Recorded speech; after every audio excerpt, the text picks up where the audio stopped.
네, 안녕하세요. 오늘은 비즈니스 전략을 위한 AI 인사이트 이 책을 이제 두 번째로 살펴볼 텐데요. 이 책에서는 이제 여러 회사들이 AI를 어떻게 활용하고 있는지를 소개를 하고 있습니다. 그 부분을 오늘 보면서 저는 이 책의 부제대로 AI와 인간은 어떻게 협업할 수 있는가 이것에 이제 포커스를 맞춰서 좀 더 살펴보도록 하겠습니다. 먼저 농업 분야에서 어떻게 AI가 활용되고 있는지 간단하게 살펴보도록 하겠습니다. 블루리버 테크놀로지라는 회사가 이 농업 분야, 이 정밀 농업 혁신을 위해서 AI, 컴퓨터 비전, 로봇 기술을 활용하는 그런 회사이고요. 존 디어가 3억 500만 달러에 인수를 한 기업입니다. 여기 보시면은 농업 전문가가 분류한 모카와 잡초가 왼쪽 그림이고요. 오른쪽의 사진이 머신러닝으로 모카와 잡초를 훈련시킨 후에 분류를 했는데 농업 전문가보다 분류 결과가 훨씬 더 정확도가 높았다고 합니다. 역시 사람의 눈으로는 모카와 잡초를 구별하는 것이 거의 불가능한데 오른쪽에는 이제 AI가 잡초를 구별해냈다라는 거죠. 그래서 이 잡초 부분에만 이제 제초제를 뿌리게 되는 거죠. 그래서 농가가 매년 반복적으로 발생하던 막대한 제초제 비용을 최대 80%까지 줄일 수 있었고, 잡초 제거는 생산성 증가로 이어져 수익을 높였다. 이렇게 설명하고 있습니다. 예전에 수학의 쓸모라는 책을 살펴보면서 넷플릭스가 어떻게 AI를 활용하고 있는지 한번 간단하게 살펴본 바가 있었는데, 오늘도 넷플릭스를 살펴보도록 하겠습니다. 넷플릭스에서는 AI 활용이 어려운 업무는 전문가가 담당한다. 콘텐츠의 잠재된 특성을 표현하는 태깅 작업과 세부 장르의 설정은 AI가 처리하지 않고 콘텐츠 전문가가 노동 집약적 형태로 직접 수행한다. 그래서 콘텐츠를 감상하고 분석한 뒤 장르, 주제, 분위기, 스토리라인 등 주요 특성을 추출해내는 작업을 하게 됩니다. 그리고 이 전문가들은 이 프로세스에 대한 36페이지에 달하는 교육 자료에 따라서 해당 콘텐츠와 관련이 있다고 생각되는 태그를 꼼꼼하게 채워넣게 되는 것입니다. 이때 태그는 예를 들어서 좀비, 마녀, 용, 식인종, 미친 과학자, 돌연변이, 천사, 악마 등등으로 이제 이러한 모든 정보를 1점에서 5점 사이의 점수를 입력하게 되고요. 콘텐츠 태그 유형은 1000개 이상 보유하고 있으며 전 세계적으로 동일하다. 그래서 이러한 전문가가 되려면 세 가지 자격을 갖춰야 한다. 첫 번째로는 다양한 영화와 TV 장르의 콘텐츠 뉘앙스를 구별할 수 있는 능력. 두 번째로 영화와 드라마의 본질을 추출해서 이를 간결하게 전달할 수 있는 능력. 영화 및 방송 업계에서 5년 이상 경험한 전문가. 그래서 이 콘텐츠 크리에이터는 AI가 하지 못하는 인간만이 할 수 있는 영역이라고 볼 수가 있겠습니다. 넷플릭스는 AI와 인간이 각각 잘할 수 있는 역할을 정확히 구분한 뒤 업무를 추진해 성과를 낼 수 있었다. 그래서 앞으로도 AI가 인간의 어떤 영역들을 대체하게 될 텐데 그 영역을 잘 구분해서 인간이 할 수 있는 영역과 할 수 없는 영역, AI가 잘할 수 있는 영역, 그것을 구분하고 그것에 따라서 그 업무를 할당하는 것. 그것이 이제 어떤 모든 기업들의 어떤 이제 숙제가 되겠다 이런 것을 느낄 수가 있겠습니다.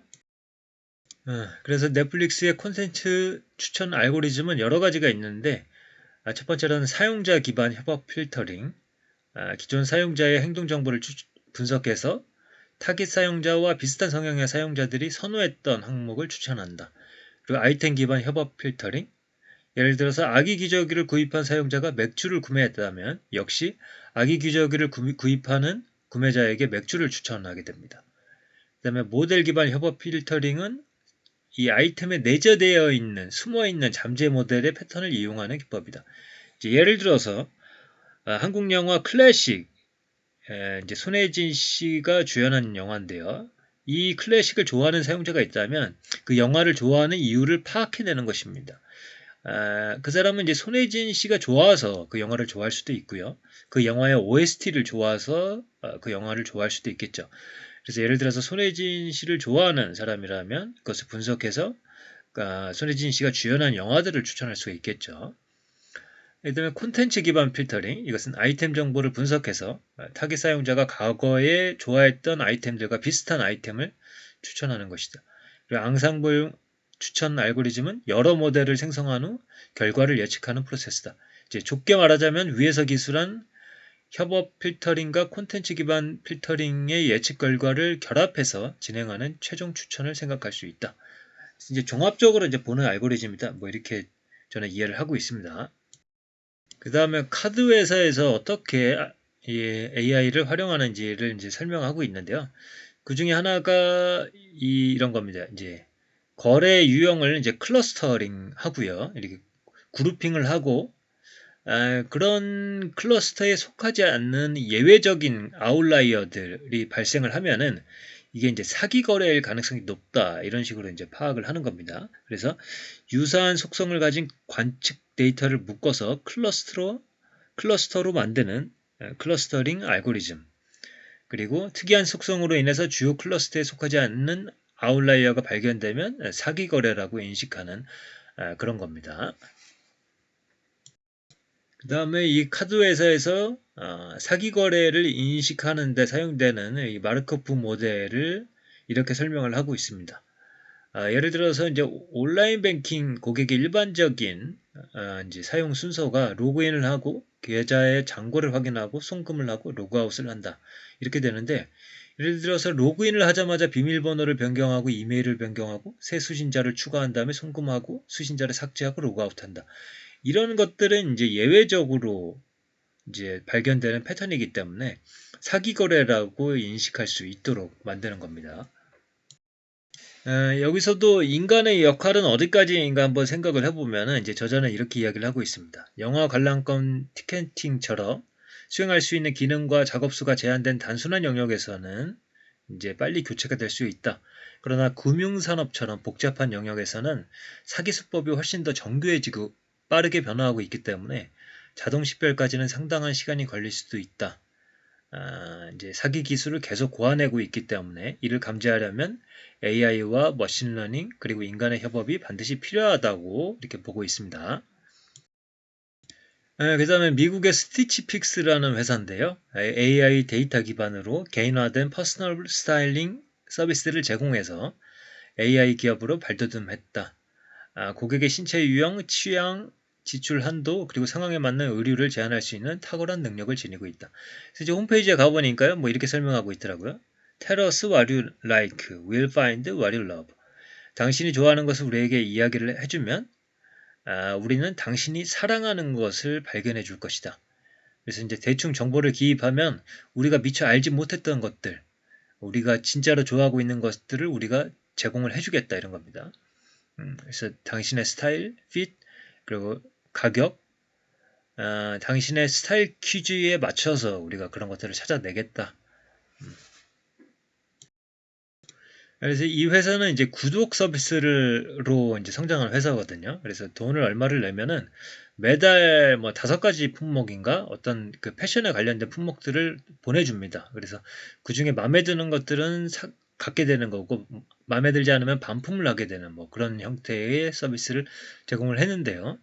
여기에서 이제 고객이 미리 이제 그 전에 사전에 인지한 정보를 바탕으로 해서 AI와 데이터를 기반으로 먼저 그 구성 품목들을 발견해내고 두 번째로 이제 스타일리스트가 거기에 대해서도 이제 고객의 맞춤형으로 어떤 품목들을 구성을 하게 되는 그런 과정으로 되어 있습니다. 그래서 AI 플러스 인간인 스타일리스트의 형태로 구독 서비스를 이제 진행했던 회사다.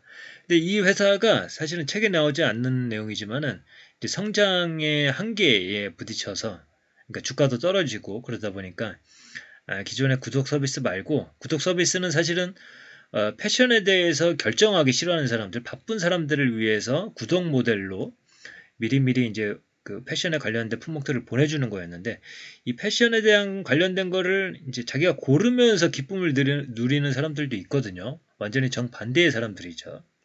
그래서 이제 그런 사람들을 위해서 그냥 바로 구매할 수 있게 하는 서비스도 이제 제공을 하게 되면서 다시 이 회사가 상승하게 됐다. 뭐 이런 그 뉴스 기사가 있더라고요. 티타임즈의 스티치픽스는 왜 10년 성공 전략을 확 바꿔버렸을까? 그래서 관심 있으신 분들은 이 기사를 한번 보셔도 좋겠습니다. 그 다음에 이제 그 틸다라고 이제 LG에서 이제 뭐 출시한 어떤 인공지능 기반한 어떤 휴먼 그런 이름이라고 보시면 되겠습니다. 틸다가 있는데 그것의 뇌는 엑사원이라는 이제 어떤 초거대 인공지능이고요. 이걸 바탕으로 해서 디자이너와 틸다가 협업을 해서 이제 뉴욕 패션쇼에 그 창작물을 내놓게 되었다. 이렇게 이야기를 하고 있습니다. 그래서 왼쪽에 인공지능이 그린 금성의 꽃. 그래서 이제 패션 디자이너가 그걸 찾아달라고 그런 거죠. 이제 금성에 피는 꽃의 이미지를 달라. 그것을 바탕으로 해서 의상을 만들었다. 그리고 그것을 뉴욕 패션쇼에 이제 출시를 했다. 이렇게 보도를 하고 있습니다. 그래서 이 엑사원은 특정 분야의 전문가를 도와주고 협업하기 위해 만든 AI다. 즉 전문가와의 협업 AI를 목적으로 개발한 것이다. 이 엑사원 AI는 언어적 모델과 시각적 모델로 구성되어 있고 2019년 말 틸다를 기획한 이후에 2021년 4월부터 약 10개월간 지속적으로 한 개의 언어 자료와 한 개의 이미지 자료를 짝으로 묶어 학습을 진행했다. 그래서 이제 위쪽에 5개의 패턴은 틸다가 금성에 핀 꽃이라는 텍스트로부터 생성한 이미지고요. 아래쪽에 5개의 이미지는 틸다가 생성한 5개의 꽃을 바탕으로 인간 디자이너가 생성한 패턴 이미지다. 이렇게 소개를 하고 있습니다. 그래서 오늘도 이제 간단하게 이 책에서 소개하고 있는 AI를 어떻게 기업들이 활용하고 있는가를 간단하게 살펴봤고요. 이 전반적으로 이런 내용을 읽으면서 저는 이런 생각이 들었습니다. 우선은 이제 일본의 유명한 만화인데요. 베르세르크라는 만화죠. 32년 동안 이 한 작품만 만화가가 그렸는데요. 1년에 이틀을 쉬면서 그렇게 열심히 매진을 해서 그림을 그렸다고 합니다. 오른쪽에 이미지를 보시면은 이게 하나하나 펜으로 그린 거거든요. 그래서 이 과로에 시달리다가 이제 돌아가셨죠. 그러나 이제 그가 구축해 놓은 세계관이 워낙 거대하고 그렇기 때문에 그것을 제자들이 이어받아서 계속 만화를 그려나가고 있습니다.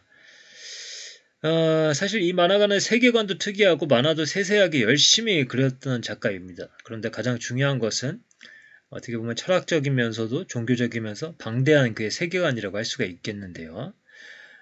그리고 이러한 세계관에 입각한 그의 스토리텔링 능력이 탁월했다. 이렇게 저는 보고 있습니다.